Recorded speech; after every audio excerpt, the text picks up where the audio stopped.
આદમી પાર્ટીના રાષ્ટ્રીય કન્વીનર અરવિંદ કેજરીવાલે થોડા દિવસ પહેલા જ ચોટીલામાં એક ખેડૂતનું મોટું સંમેલનનું આયોજન કર્યું હતું, પણ તે વરસાદને લઈ અને ક્યાંક ને ક્યાંક ટાળવામાં આવ્યું હતું। પણ તેમાં એવું પણ કહેવામાં આવ્યું હતું કે ફરી એકવાર એક નવી તારીખ પાડવામાં આવશે અને જેને લઈ અને ખેડૂતો મોટી સંખ્યામાં ભેગા થશે। ત્યારે ભાજપના નેતાએ તેમની ઉપર પ્રહાર કર્યા હતા અને અત્યારે રાજુ કરપડાએ ફરી એકવાર તેમને આકરો જવાબ આપ્યો છે।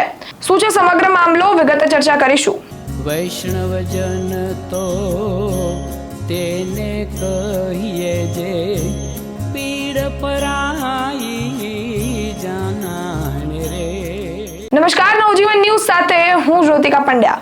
રાજુ કરપડા જે આપના ખેડૂત નેતા છે, તે ખેડૂતોના પ્રશ્નો અને તેની તકલીફોને લઈ અને વારે વાર મેદાને ઉતરતા હોય છે અને સરકારને પ્રહાર કરતા હોય છે અને સરકારની કામગીરી ઉપર સવાલો ઉઠાવતા હોય છે। ત્યારે થોડા દિવસો પહેલા જ એક ખેડૂતનું મોટું સંમેલનનું ચોટીલામાં આયોજન કરવામાં આવ્યું હતું, તે ક્યાંક ને ક્યાંક ભારે વરસાદને લઈ અને ટાળવામાં આવ્યું છે।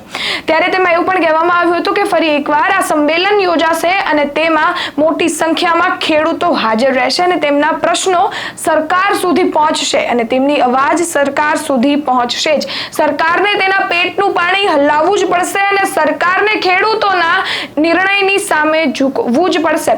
ત્યારે આ સંમેલન ટાળતા ભાજપના નેતા ભરત બોગરાએ આકરો પ્રહાર કર્યો હતો અને કહ્યું હતું કે ભાજપના નેતાઓની ઉપર અને ભાજપની સરકાર ઉપર પ્રહાર કરતા પહેલા એકવાર પંજાબની સ્થિતિ જોઈ લો। પંજાબમાં પણ ખેડૂતો ઝઝુંબી જ રહ્યા છે અને પંજાબમાં ખેડૂતોની આનાથી પણ ખરાબ હાલત છે। ત્યારે આજે રાજુ કરપડા ફરી એકવાર મેદાને ઉતર્યા છે અને ભરત બોગરાને આકરો જવાબ આપ્યો છે। રાજુ કરપડાએ કહ્યું છે કે ભાજપ સરકારને રાજુ કરપડાએ ઓફર આપી છે કે પંજાબની મારફત ગુજરાતમાં ખેડૂતોની સંખ્યા જાજી છે અને તેનો રોજગાર જ આ છે। ત્યારે અમે તો જાહેરાત કરી દીધી છે કે તેમને વળતર મળશે। તો હવે ગુજરાત સરકાર આની માટે શું કરશે? તેમજ તેનું એવું પણ કહેવું છે કે પંજાબના ખેડૂતો માટે અમે અનેક વસ્તુઓ કરશું, એ અમારો વાદો છે, અમે તેનો હુંકાર કરી રહ્યા છીએ, પણ શું ગુજરાત સરકાર આની સહાય કરશે? રાજુ કરપડાના તેવા પણ પ્રહારો છે। રાજુ કરપડાનું એવું પણ કહેવું છે કે જો આ વસ્તુઓ નહીં થાય તો અમે ફરી એકવાર ખેડૂતો માટે ઊભા રહેશું। આવા અનેક પ્રહારો સાથે રાજુ કરપડાએ તેનું નિવેદન મૂક્યું છે। સૌપ્રથમ રાજુ કરપડા વધુમાં શું કહી રહ્યા છે, સાંભળીએ તેમને। નમસ્કાર, જય કિસાન દોસ્તો, હું આપનો રાજુ કરપડા।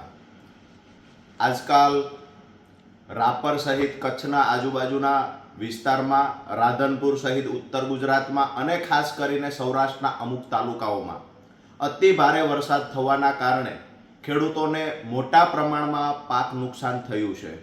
આ જ સમયે પંજાબની અંદર પણ અતિ ભારે વરસાદના કારણે ખેડૂતોને પાક નુકસાન ભોગવવું પડ્યું છે। તો આ સમયે બંને જગ્યાએ જ્યારે ખેડૂતોને પાક નુકસાન થયું છે, ગુજરાતના સૌરાષ્ટ્ર, કચ્છ અને ઉત્તર ગુજરાતમાં અને સામે પંજાબમાં, તો પંજાબની આમ આદમી પાર્ટીની સરકારે આઝાદી પછી અત્યાર સુધીમાં કોઈએ ન ચૂકવું હોય એવડું મોટું વળતર ખેડૂતોને ચૂકવવાની જાહેરાત કરી છે। ખાસ કરીને પ્રતિ હેક્ટર 50,000 રૂપિયા અસરગ્રસ્ત ખેડૂતોને વળતર ચૂકવવાની જાહેરાત કરી છે આમ આદમી પાર્ટીની સરકારે। બીજી બાજુ ગુજરાતમાં પણ ઘણા બધા તાલુકાઓમાં પાક નુકસાન છે।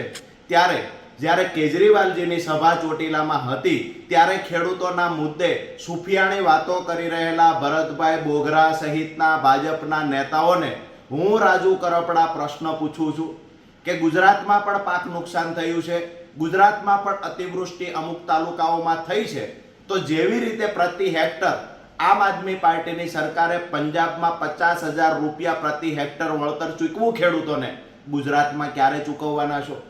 બીજી એક મહત્વની વાત, જો ભરતભાઈ બોગરા ભાજપના નેતાઓને કહે, ભાજપના નેતાઓ ભાજપની સરકાર નક્કી કરે અને ખેડૂતોને પ્રતિ હેક્ટર આમ આદમી પાર્ટીની માફક જો 50,000 રૂપિયા વળતર ગુજરાતમાં ચૂકવે તો હું રાજુ કરપડા જીવીશ ત્યાં સુધી ભાજપના ગુણગાન ગાઈશ, ભાજપના વખાણ કરીશ।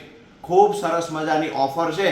અમે પહેલા પણ કહેતા, આજ પણ કહું છું કે ખેડૂતોના મુદ્દે ક્યારે રાજનીતિ કરવાની નથી। જો ભાજપ સરકાર પંજાબમાં આમ આદમી પાર્ટીની સરકારે ચૂકવું એ મુજબનું વળતર ચૂકવશે ગુજરાતમાં, તો હું રાજુ કરપડા કાયમ માટે વખાણ કરીશ। અન્યથા ભાજપના નેતાઓએ ખેડૂતોના મુદ્દે બોલવાનો કોઈ અધિકાર નથી. ખેડૂતોના મુદ્દે ક્યારેય નિર્ણય લઈ ના શકતા હોય તો ખેડૂતોના મુદ્દે બોલવું પણ ના જોઈએ. આભાર. જય કિસાન. આ હતા આપણા ખેડૂત નેતા રાજુ કરપડા, જે વારંવાર મેદાને આવતા હોય છે અને ખેડૂતોને લઈ અને અનેક સવાલો સરકાર સામે કરતા હોય છે અને સરકારની ખેડૂતોને લઈને કામગીરી ઉપર અનેક પ્રશ્નો ઉઠાવતા હોય છે. ત્યારે હવે જોવાનું એ રહ્યું કે આમાં વધારે રાજુ કરપડા હવે આ સંમેલન જે ટાળ્યું હતું તેની ફરી એકવાર નવી તારીખ આપશે. શું રાજુ કરપડા ફરી એકવાર ખેડૂતોનું સંમેલન ઊભું કરશે, ખેડૂતોના નિર્ણયો ની માટે લડત લડશે? એ રહ્યું કે આમાં આગળના પગલાં તે શું ભરશે.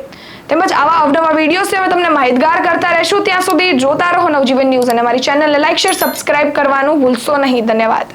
વૈષ્ણવજન તો તેને કહીએ જે પીડ પરાઈ.